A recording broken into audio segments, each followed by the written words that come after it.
Hi hello my dear subscribers, ముందుగా అందరికీ happy Sunday. ఈరోజైతే మా ఇంట్లో ఒక స్పెషల్ చేయబోతున్నారు మా ఆయన. తనైతే బ్యాచులర్గా ఉన్నప్పుడు గోంగూర చికెన్ చేసుకున్నాడంట. మేమైతే ఎప్పుడు దాన్ని తిని తరించలేదండి. సో ఇప్పుడైతే గోంగూర చికెన్ మాకైతే వండి పెట్టాలనుకున్నారు.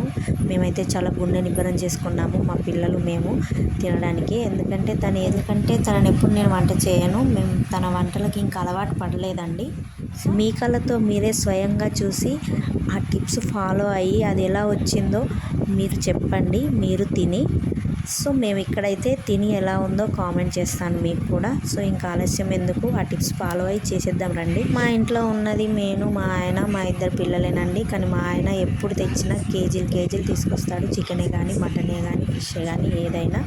సో ముందుగా అయితే చికెన్ను మంచిగా 2-3 టైమ్స్ వాష్ చేసేసుకొని అందులో ఫ్రెష్గా నూనె, అల్లం వెల్లుల్లి పేస్టు, ధనియాల పొడి, ఉప్పు, కారం, పసుపు, తగినంత సాల్ట్ వేసేసి మంచిగా కలుపుకోవాలండి. దానికి ముక్కకు పట్టేలాగా దాన్ని అరగంట పక్కన పెట్టేసి, మా ఆయన వంట చేస్తే ఆడియోకి వీడియోకి సంబంధం ఉండదండి. సో మీరే చూసేయండి. ఫస్ట్ అయితే ఆయిల్ వేశాడు. ఆయిల్ తర్వాత ఉల్లిపాయలు వేసేసాడు. ఉల్లిపాయలు వేసిన తర్వాత దాల్చిన చెక్క, బగారా ఆకు అయితే వేసేసాడు. వాటిని కొంచెం మాడేలా చూసుకున్నాడు. ఎప్పుడు నేను సండే రోజు వంట చేసినా కానీ అయిందా అనుకుంటూ అయితే అంటాడు. కానీ ఈరోజు తను వంట చేస్తున్నాడు కదా, నేను మాత్రం అనకూడదు. చూడండి ఎంతసేపు వెయిట్ చేశాను. తను వంట చేస్తుంటే నేను దాన్ని వీడియో తీశాను. తర్వాత ఉల్లిగడ్డ కొంచెం మాడిన తర్వాత ఇప్పుడు పచ్చిమిర్చి వేసాడు. చూడండి, తను వేసే ఆ గోల్డెన్ స్టెప్స్ని మీరు ఫాలో అవ్వండి. తర్వాత అల్లం వెల్లుల్లి పేస్ట్ కాదండి, అది ఉల్లిగడ్డ ఎల్లిపాయ పేస్ట్ అని అంటారు. దాన్ని అయితే వేసేసాడు. అది కూడా కొంచెం మాడాలన్నమాట. చూడండి, మాడడం అంటే కొంచెం ఎరుపు రంగులోకి రావాలండి. మా ఆయన అయితే వీడియోలో చూపించిన విధంగా కొంచెం మాడింది మాకైతే. సో ఎప్పుడు డైలీ చేయడు కదా వంట, అప్పుడప్పుడు ఇలాంటి సిచ్యువేషన్స్ ఎదుర్కోవాల్సి వస్తుంది. ఎందుకంటే తను ఇష్టంగా చేస్తున్నాడు కాబట్టి తను ఎలా చేసినా మనం తినాలన్నమాట. అసలే ఎప్పుడు చేయడానికి చేస్తున్నాడు. సో అది కొంచెం ఎరుపు రంగులోకి వచ్చిన తర్వాత దాంట్లో ఇప్పుడు అల్లం వెల్లుల్లి పేస్ట్ వేసాడు. ఎందుకంటే అక్కడ చికెన్ కలిపి పెట్టుకున్నాడు కదా, అందులో చాలా అల్లం వేసాడు.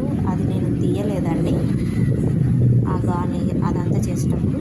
సో ఇప్పుడు చూపించాను. అది కొంచెము పచ్చివాసన పోయిన తర్వాత ఇప్పుడు చికెన్ వేసాడు. చూడండి, అలా మొత్తం ముక్కకు పట్టేలాగా బాగా కలిపేశాడు అన్నమాట. చూడడానికైతే నోరైతే ఊరిపోతుంది ఎప్పుడు తిందామని. ఇప్పుడైతే పుదీనా కూడా తెంపుకున్నాం. మేమైతే ఇంట్లోనే పెట్టుకున్నాను పుదీనా చెట్టు. సో దాన్ని తీసుకొచ్చి గార్నిష్ చేసినట్లు వేసేసాడు. కొంచెం కరివేపాకు వేసాడు పచ్చిదే పైన నుండి. మూత పెట్టేసి ఒక 5 మినిట్స్ వేసి చూసిన తర్వాత ఇది ఇలా ఉంది.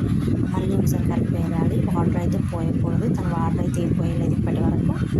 అలా ఒక 5 మినిట్స్ అట్లా కలిపేసి ముందుగా ఏం చేశాడంటే గోంగూరను ఆయిల్లో వేయించుకొని దాన్ని గ్రైండ్ చేసేసుకొని 5 నిమిషాలు ఉడికించుకున్నాడు కదా చికెన్ని, దాంట్లో వేసేసి మళ్ళీ కలిపేశాడు. అందులో కొంచెం గోంగూర వాటర్ ఉంటాయి కదండి, అందులో కొన్ని వాటర్ పోసేసి ఒక 5 మినిట్స్ వేడి చేసేసుకోవాలి. చేసుకున్న తర్వాత అప్పుడు కొంచెం దగ్గర పడినట్లు అవుతుంది కదా, అప్పుడు ఇంకా మిగతా మనకి ఎంత అవసరం వాటర్ ఉంటాయో అంత కన్సిస్టెన్సీ తీసుకొని వాటర్ పోసేసుకోవాలి. మాకైతే నోరూరిపోతుంది, వాసన అయితే చాలా బాగా వస్తుంది.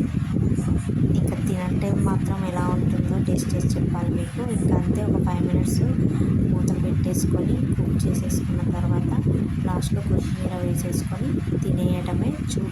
తినడానికి అయితే చాలా అంటే చాలా బాగా కనిపిస్తుంది, ఎమ్మీగా. మేమైతే ఈ వీడియో చేసే వరకు అయితే నేను తినేసాము, చాలా టేస్టీగా. ఇంకెందుకండి ఆలస్యం, మీరు కూడా ఇంట్లో ఈ గోంగూర చికెన్ను మా ఆయన చేసిన టిప్స్తో ఫాలో అవి మీరు కూడా చేసేసుకోండి. బగారా రైస్, చపాతీ నంచుకొని తిన్నాము, సూపర్ అండి.